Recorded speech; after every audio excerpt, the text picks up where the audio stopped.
Hello, this is PK Ghoshal, your teacher, motivator and transformational speaker.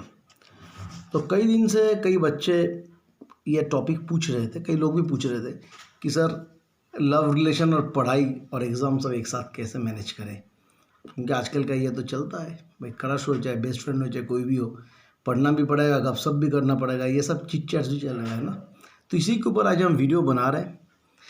तो सबसे पहले मैं एक बात जो बोलना चाहूँगा, खास करके उन लोगों के लिए जो लव लेके ज़्यादा बातचीत कर रहे हैं, बात यह है कि क्या आपने कभी आपके रिलेशन को समझने की कोशिश की।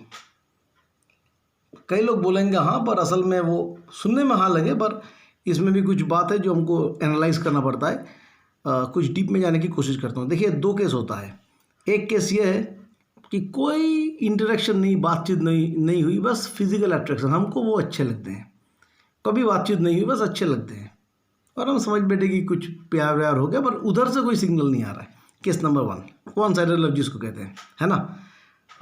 और केस नंबर 2 क्या है, बातचीत हुई, चाहे ट्यूशन में हो, चाहे रास्ते में हो, चाहे कहीं भी हो, बातचीत हुई, चाहे स्कूल में हो, और बातचीत करके क्या हो गया, थोड़ा सा इंटरेक्शन हो गया, और इंटरेक्शन के चक्कर में अब हल्का हल्का उनके प्रति मेरा दिल लगने लगे, अट्रैक्शन हो गया। तो यही तो दो केस होते हैं। तो कभी कभी क्या होता है, ये दोनों केस जो है, ये लव है कि नहीं है पता नहीं, काफ़ी कन्फ्यूजिंग बात है। पर होता क्या है कि ये सब के चक्कर में हमारी पढ़ाई जो है वो कभी गोल हो जाते हैं। तो कैसे मैनेज करें। तो इनिशियल वाली बात है दोनों, तो टाइम कंज्यूमिंग प्रोसेस है। हम सब कुछ दे बैठते उधर, जो कुछ कर सकते हैं, अपना टाइम गवा के लग जाते हैं, है ना, लगे रहो मुन्ना भाई। तो उसमें क्या होता है प्रॉब्लम, अब किसी भी एक सीनियर और सीरियस स्टूडेंट की यदि बात करें जो कॉम्पिटिटिव एग्जाम्स के लिए तैयार हो रहे हैं, तो उनके लिए पढ़ाई जो है वो तपस्या जैसी होती है। तो बंदा क्या करता है, पूरी तरह से सेल्फ कंट्रोल रखता है कि किसी के साथ नहीं मिलना है, मुझे मेरा टारगेट ये सेटअप करना है। और सीधी सी बात है, और टारगेट सेट करके काम करेंगे तो बहुत कुछ छोड़ना पड़ता है। तो जनरली वो क्या करता है, अपना यंग एज में थोड़ा सा कंट्रोल में रहते हैं। घर वाले भी अगर मान लीजिए कि थोड़ा सा केयरिंग है, तो वो भी उसको अनुशासन में रखने की कोशिश करते हैं। पर जो भी कुछ हो, एक बड़ा प्रॉब्लम जो भी है जिसके लिए वीडियो बन रहा है, मेन रीज़न जो है वीडियो बनाने का और आप लोगों का सवाल का, वो ये है कि यंग एज का सबसे बड़ा प्रॉब्लम है, ये डिस्ट्रैक्शन लाते हैं। It attracts some distraction and due to this distraction people goes off the track, है ना। तो सबसे पहले प्रॉब्लम को सॉर्ट आउट करने का यह रास्ता है कि आपको पहले यह देखना पड़ेगा कि आप खुद, पहला रोल है आपका खुद का, you yourself, is the relationship which you are maintaining from your side, is it seriousness और टाइम पास। अगर टाइम पास है तो you will pay your price accordingly, है ना। वो बेवकूफ़ी है, you are wasting your time. ना पढ़ाई ठीक से होगी, ना ये ठीक से होगा, आखिर नुकसान तो झेलना ही है। अब बाद में क्या होता है, डिपेंडेंस। अब पछताए क्या हो जब चिड़िया चुग गई खेत, है ना। तो पहले ये देखना पड़ेगा कि टाइम पास हो रहा है कि सीरियसनेस हो रहा है। तो टाइम पास होगा तो फिर तो बेकार है सब कुछ। Then you should stop all this things and go for your work and don't expect anything, है ना।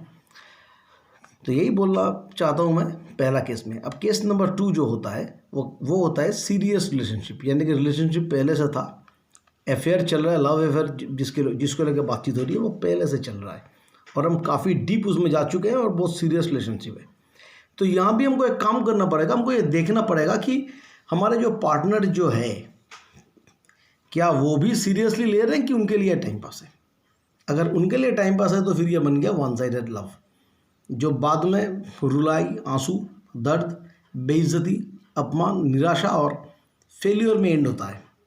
तो पहले ये चेक करना पड़ेगा। अब पूछ के चेक नहीं करना है, हमको पूछना नहीं उनसे कि भाई आप कैसे करते हो, are you serious in the matter, no. तो उत्तर तो हाँ हाँ हाँ हम सीरियस है, ऐसे ही आएंगे, yes yes I am very serious. तो हमको पूछना नहीं है, हमको बस देखना है। अब बात यह है कि हमको चेक कैसे करना है। देखिए, जो आपके मैटर में सीरियस है वो आपके साथ एक ही पॉइंट है काफ़ी आपके साथ रहने के लिए। अगर आपको वो सीरियस नहीं ले रहे हैं तो आपको छोड़ने के लिए हज़ारों पॉइंट वो दिखा देंगे। पहली बात। दूसरी बात यह है कि आप अगर काम पे ध्यान दे रहे हैं, यानी कि एग्ज़ाम से पढ़ाई है, तो मेरा ये काम चलेगा तो मैं इसमें थोड़ा ध्यान दूंगा, तो नेचुरली उनको अपना जो कुछ टाइम पर्सनली जो पढ़ाई वढ़ाई के लिए, चाहे फिटनेस के लिए जो भी हम रख रहे हैं, तो उनको हम दे नहीं पाएंगे। तो उनको ये बात पहले कन्विंस में रखना चाहिए, उनको मानना चाहिए कि हाँ भाई ये आदमी, ये बंदा जो भी है, BF जो भी है, ये अपने काम पे लगे हैं, मुझे इतना ही टाइम दे पाएंगे। अगर वो इन बातों को लेकर बहस करते हैं कि नहीं मुझे टाइम चाहिए, मुझे अटेंशन चाहिए, भाई कुछ भी करो, मुझे डेली ये करना चाहिए, वो करना चाहिए, डेली बातचीत होनी चाहिए, व्हाट्सएप डेली क्यों नहीं करते हो, तो समझ लेना कि वो रिलेशनशिप जो है कंडीशनल है। कंडीशन क्या है कि दिन भर सब छोड़ के उनके पास जाओ। तो कंडीशन वाला जो रिलेशनशिप होते हैं वो ज़्यादा देर तक नहीं टिकते हैं, और अगर टिकते भी है तो आपके अंदर कोई ना कोई खरोच लेके जाएंगे। It will put some scratch in your life, है ना। तो ये काम भी हमको नहीं करना है। ये मैं एज ए टीचर बोल रहा हूँ, हालांकि मैं एक स्कूल का टीचर हूँ, सबको पता ही है, मैं PGT केमिस्ट्री, तो मैं उसी जगह से बोल रहा हूँ। बच्चे तो बेटे जैसे होते हैं ना, तो मैं उसी जगह से बोल रहा हूँ पहली बात। अब इसको छोड़ के और एक बात अगर हम बोलें तो पार्टनर कैसा वो देखना है। तो यदि सीरियस रिलेशनशिप आपकी ओर से भी है और पार्टनर की ओर से भी है, तो आप दोनों एक दूसरे को बहुत बढ़िया से जानते होंगे। In such a case your partner, I mean lover, BF जो भी हो, वो आपके लिए सपोर्टिव बनेंगे। मतलब जब आप डीमोटिवेटेड होते हो तो आपको वो मोटिवेट करेगी या करेगा। जो आप थकान महसूस करते हो तो आपको इनकरेज करेंगे। जब भी आप निराशा में रहोगे तो वो उसको हताशा तक नहीं पहुंचाएगी, क्या पहुंचाएगा, वो उसको और आगे की ओर रास्ता दिखाएंगे। यही करते हैं ये लोग। मतलब पार्टनर अगर बढ़िया होता तो यही होता है, this is called true love. मतलब जो कि हमको लगते हैं, मेरे विचार के अनुसार ऐसा होता है, ये ऐसा देखा गया है, तो है ना मेरे दोस्त, ये होता है। तो अगर मान लो कि हम परेशान हैं किसी भी तरह से, हो सकता है कि डिस्टर्ब हो गए, डिस्ट्रैक्टेड हो गए, और उल्टा वो मेरा प्रॉब्लम नहीं सुन रहे हैं और नहीं समझने की कोशिश कर रहे, ऊपर से अटेंशन मांग रही है, तो फिर वो कंडीशनल वाली बात हो गई या फिर सेल्फिशनेस हो गई। अब बात ये आती है कि ये सब करने के लिए हमको अफेयर भी मेंटेन करना है, पढ़ाई भी मेंटेन करना है, क्योंकि मैं उसे छोड़ नहीं सकता, क्योंकि हम डीप रिलेशन में आ चुके हैं, वो भी आ चुके हैं, ठीक है ना। अब इसको हम कैसे करें, तो इसके लिए बहुत ही अनुशासन पूर्वक एक डिसिप्लिन्ड लाइफ लीड करना बहुत इंपॉर्टेंट होता है। अगर आपको बढ़िया से कोई कॉम्पिटिटिव एग्ज़ाम, चाहे बोर्ड का एग्ज़ाम क्रैक करना हो और साथ ही साथ रिलेशन को भी बरकरार रखना हो, तो इसके लिए कई सारे रूल्स बनाना जरूरी है। सबसे पहला रूल, ये रूल्स नहीं है, हालांकि प्रतिज्ञा है आपके लिए। पहला रूल तो यह है कि स्टडी रूम के अंदर किसी भी तरह के कोई स्मार्टफोन या ऐसे वैसे फ़ोन नहीं होंगे, है ना। स्टडी टाइम मतलब स्टडी टाइम, उस टाइम कोई फ़ोन नहीं आएगा, कोई हमको तंग नहीं करने वाले, फ़ोन स्विच ऑफ रहेंगे जब तक हम पढ़ाई करेंगे। डिस्टर्ब करने वाले, डिस्ट्रैक्ट करने वाले कोई वहाँ पर नहीं होना चाहिए, ठीक है। अब दूसरी बात यह है कि फ़ोन हम कब चेक करेंगे। भाई लंच के टाइम में एक बहुत बड़ा ब्रेक होता है, जब लॉन्ग ब्रेक्स होते हैं या फिर मेजर ब्रेक जब लेते हैं, जैसे कि मान लो लंच है, मान लो डिनर है, कभी कभी हो सकता है कि इवनिंग में जा रहे हैं या फिर कोई घर होता है ना, घरेलू इन्विटेशन, हम चले गए, तो उस टाइम भी हम रास्ते में देख लेंगे क्या क्या चैट हुआ नहीं हुआ, बातचीत कर लेंगे थोड़ा, व्हाट्सएप, फ़ोन जैसा भी होते हैं, मतलब सोशल मीडिया में उनसे थोड़ा कॉन्टैक्ट कर लेंगे उस टाइम, है ना। तो ये सेकेंड नंबर रूल होगा। तीसरा नंबर रूल यह है कि हम जब फिज़िकल वर्कआउट कर रहे हैं, यानी कि जब हम बॉडी बिल्डिंग का काम कर रहे हैं, एक्सरसाइज कर रहे हैं, जो भी है, वो टाइम पे किसी भी तरह से कोई फ़ोन हम नहीं उठाएंगे। क्योंकि सुबह का टाइम पे यदि हम वर्कआउट कर रहे हैं तो क्या है, I am motivating my self, तो मेरे पार्टनर जो होगा उनको भी यह समझना चाहिए, that person should also understand.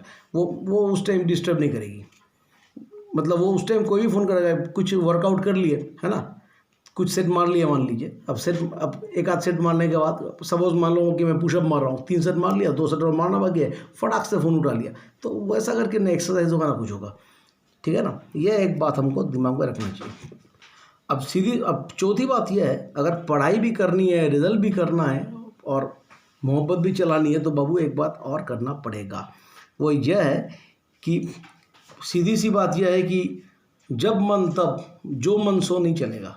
दिल हो गया मिल लो, दिल हो गया नहीं मिलोगे, ये सब वहाँ पर नहीं चलेगा। You can't meet that person whenever you love like and whenever you love. यानी कि क्या है, हमको फिक्स्ड कुछ स्लॉट बनाने पड़ेंगे टाइम्स के।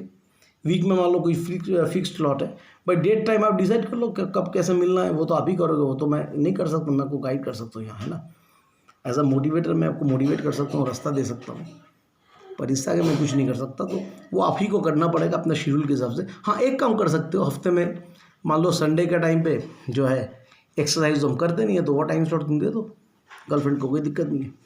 और 5वीं वाक्य क्या है कि हार्ड वर्क करेंगे विद डिसिप्लिन, और पार्टनर भी ये देखेंगे कि आपका हार्ड वर्क जो चल रहा है ठीक से चल रहा है, और आपके हार्ड वर्क के साथ स्मार्ट वर्क में कोई प्रॉब्लम अगर होता है, there should be a coordination between hard work and smart work.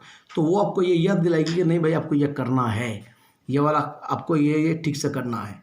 तो ये सब बात अगर हम दिमाग में रखते हैं, अगर ऐसे काम करेंगे तो मेरा रिलेशन भी चलेगा और अफेयर भी चलेंगे। अफेयर मतलब सीधी सी बात यह है कि when you are dedicated to your relation and the same thing is coming from the other side. तो ऐसे करके अगर करेंगे तो मेरा लव वाला जो प्रॉब्लम था वो भी सॉर्ट आउट हो गया, जो एग्ज़ाम वाला काम वो भी सॉर्ट आउट हो गया, है ना मेरे दोस्त। बस यही आप लोगों को हम कहना चाहते थे। कल इसका जो सेकंड पार्ट है वो हम रिलीज़ करने की कोशिश करेंगे कि कब होता है, कि क्या होना चाहिए जब प्रॉब्लम्स हद से आगे बढ़ते हैं। पढ़ाई के बारे में वही बात करेंगे, एग्ज़ाम सामने आ रहे हैं, और इसके बाद अगले वीडियोस हम जो देंगे रिगार्डिंग फेक पर्सन्स। तो ठीक है, तो कैसा मेरा ये सलाह आप लोगों को लगा, तो अकॉर्डिंगली कमेंट कर दीजिएगा, लाइक शेयर कर दीजिएगा अगर आपको ठीक लगता है तो बस आज इतना ही, फिर मिलते हैं अगले दिन। तब तक stay happy and good bye.